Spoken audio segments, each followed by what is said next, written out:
Hello everyone, patching into today's video to the USA forecast today's video. So always on a Monday and a Thursday, we have a look at the weather for the United States. And so we're going to see what's going on in the next 10 to 14 days across America, and have a look at CFSV2 at the end of the video for the next 4 weeks as well.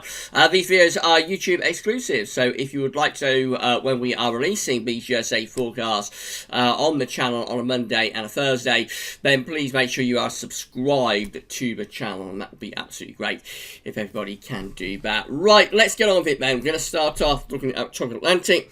So we had Tropical Depression 11 earlier on today. That has now become Tropical Storm Josephine. Have got a new named Tropical Storm Josephine here in the middle of the tropical Atlantic Ocean.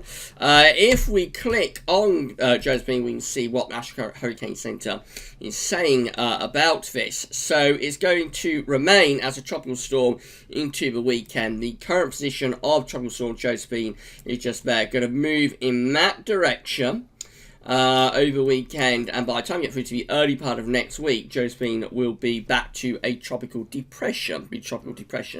Josephine by then somewhere between Bermuda and the Bahamas, if the forecast is correct. Of course, these things can power up unexpectedly. There's no evidence there that's going to become a hurricane in the next few days, but a close eye will need to be kept on it, because he's not forecasting.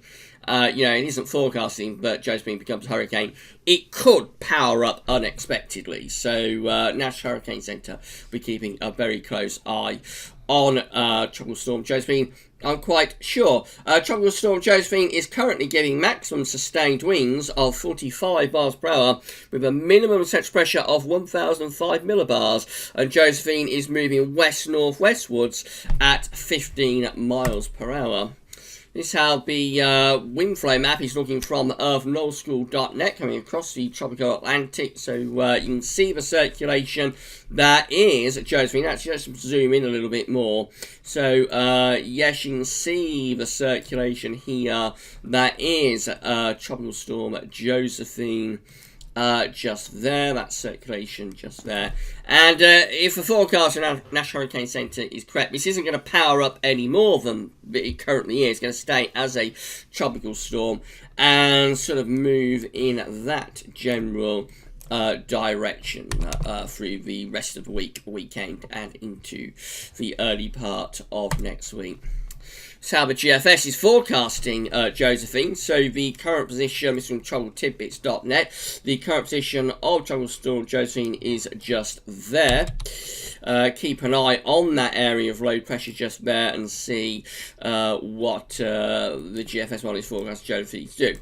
So as we go through into the weekend, we find that Josephine moves into that sort of area. So yes, moving sort of northwestward as we go through into the weekend. Again, very little sign that this is powering up any more than it currently is. So that's the position of Josephine, somewhere around there, if the GFS is correct.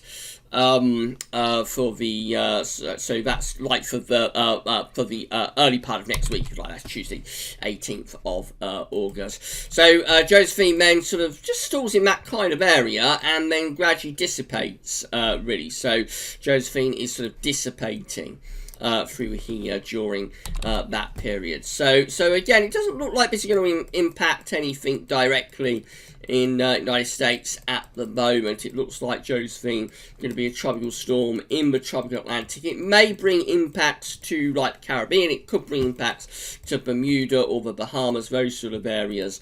So it's going to be a nasty tropical storm, but at the moment it doesn't look like it's going to get too serious and go up to a hurricane. But of course, these things can power up unexpectedly. So we shall have to wait and see what happens with Tropical Storm Josephine in the next few days. I wouldn't rule anything out with this. These are the 500 millibar high anomaly flow charts from Penn State University for next week to 10 days. This takes us to the 23rd of August. We've got the ECMWF on the left, and the GFS is over here on the right. So 500 millibars is an area in actually high pressure, low pressure, being moved around by jet stream. Red extrapolates high pressure, blue to low pressure. You can see that the ECM has this deep trough of low pressure in the Pacific Ocean in the 7 to 10 day time frame, doing something a little bit like that with the flow and with the jet stream. Just a little bit of a dip in the jet into like the Midwest of the States. A little bit of a dip in the jet suggests something a little bit cooler there, and then the jet rises northwards again.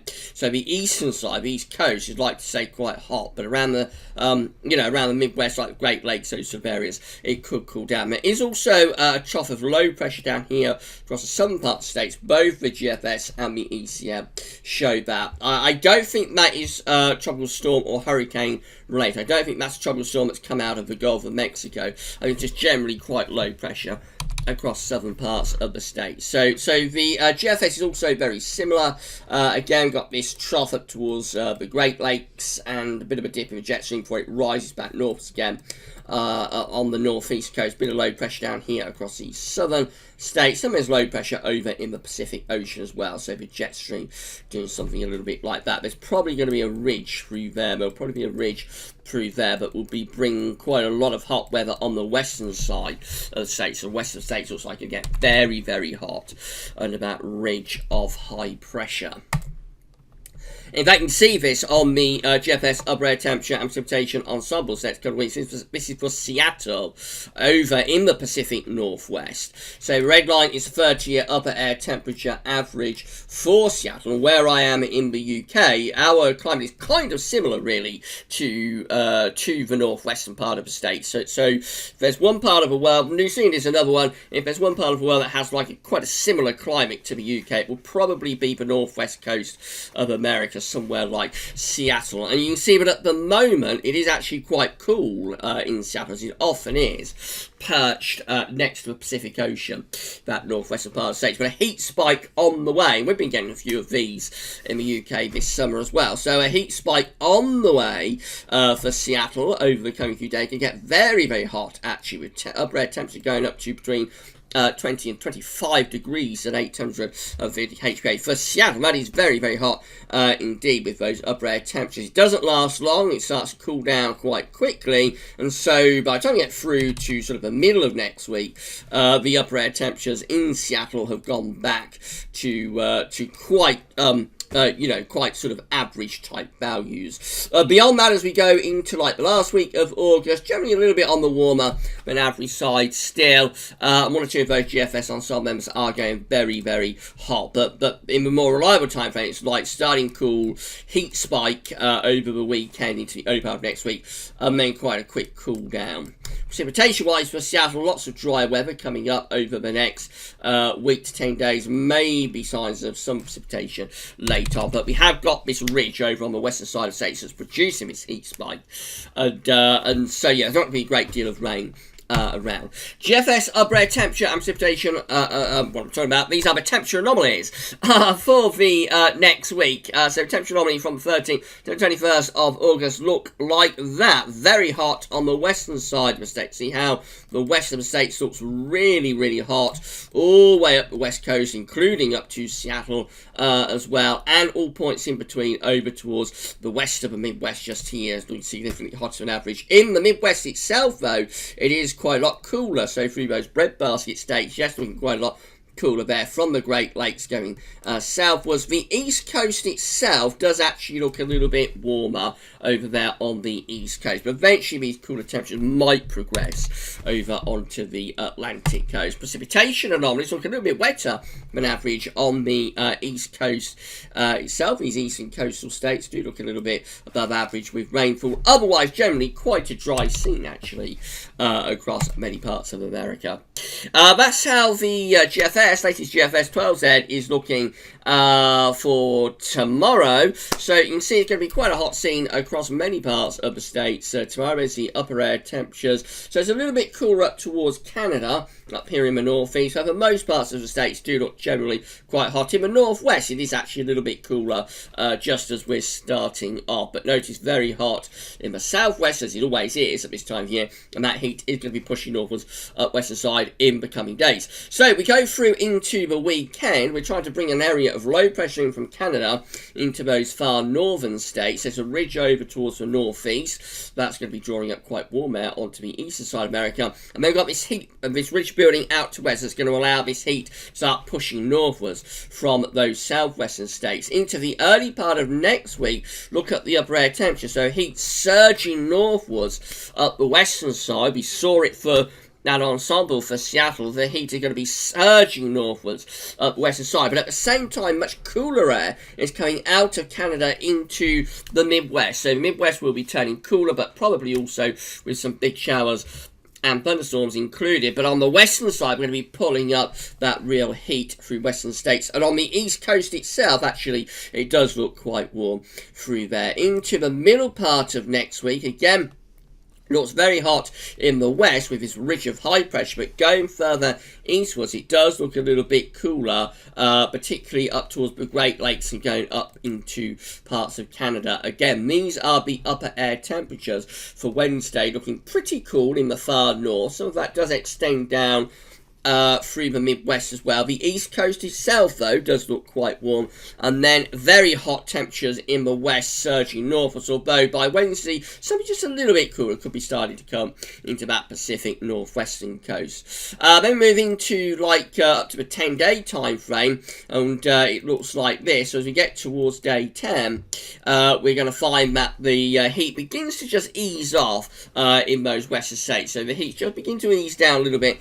in western states, and probably starting to warm up a bit through the Midwest and staying pretty warm in the east as well. So those cooler upper air temperatures beginning to recede back into Canada by day 10, 23rd of August. A lot cooler in the northwest as well, with the wind coming in off the Pacific Ocean, and that's pushing those hot temperatures further towards the southwestern states by the time we get through to day 10. In the more extended range, this is how we're looking with the GFS 12Z. So in the more extended range, again, we've probably started to pull down some cooler air into these northern states. Still looking hot on the eastern side, and there could be another surge of heat going up the west coast. Actually, could be another surge of heat pushing up through these western states as we get towards the end of August. But again, through the Midwest, just another little push of cooler air out of Canada through those Midwestern states then.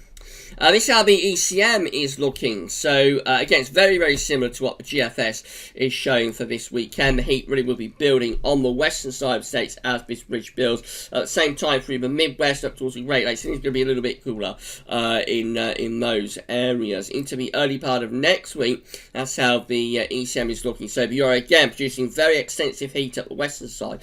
In the northeast, though, the north to northeast, it does look a little bit cooler. The east coast itself will be quite hot still, come back into the north of the Midwest in particular, and it's a little bit cooler through there as the air is drifting down from Canada, but heat surging northwards, really surging northwards from those southwestern states up the western side, and it does impact the northwest of America as well.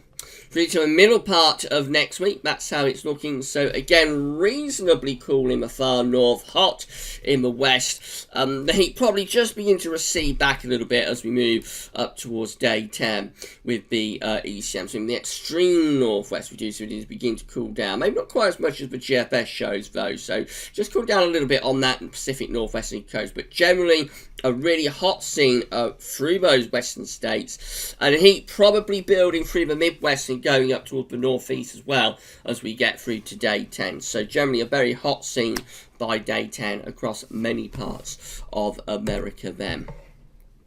Finally, CFSV2, these are 500 millibar heights bring down to week periods. The first week period takes from the 13th to the 19th of August. The coming week has a ridge up towards the northeast, trough of low pressure through there and down here. So, and a ridge building on the western side, of course. That is the ridge that's pulling up that hot air up the western coast. But like here, under this trough of low pressure is actually a little bit cooler with the air coming down from Canada. Week 2 looks like that. So, again, trough of low pressure out in the Pacific and up here in the far northeast. Otherwise, there's a ridge that's in the west of America that will again be pulling up quite hot southerly winds onto the western side of the states during that period.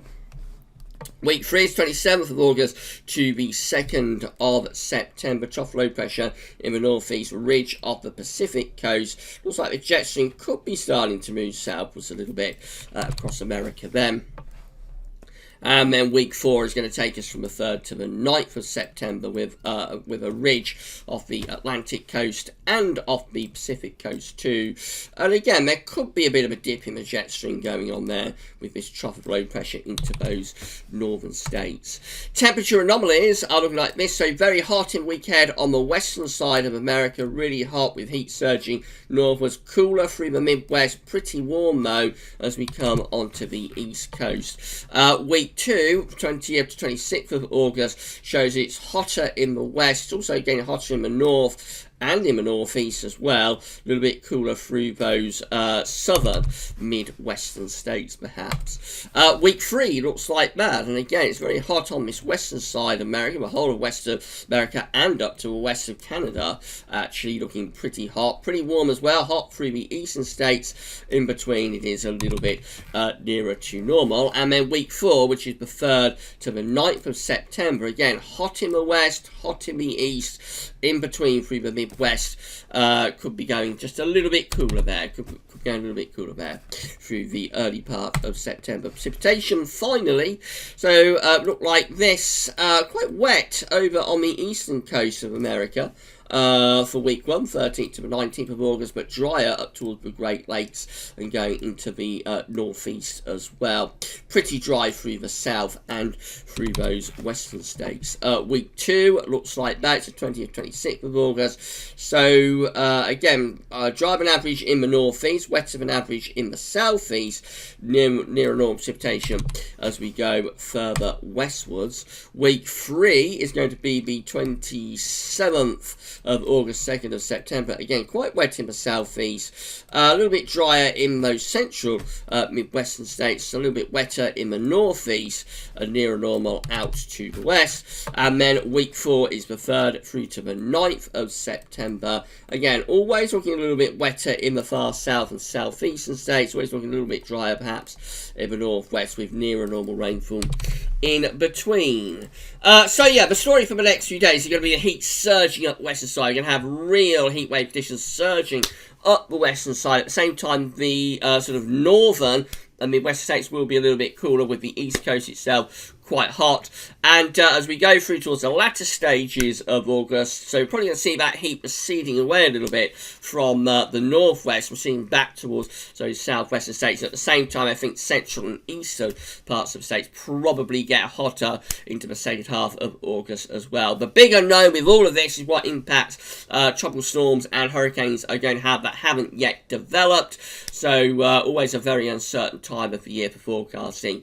When models are trying to deal with tropical storms and hurricane developments that haven't even started to develop yet. So something got going in the Gulf of Mexico, for example, next week or the week after. Obviously, that will have potential impacts for the rest of the states on what we've just been talking about. Okay, so do the next USA forecast on Monday. Please like, share and subscribe. Let us know in the comments what you think. And yeah, next USA forecast will be on Monday. That's all for now though, and thanks for watching.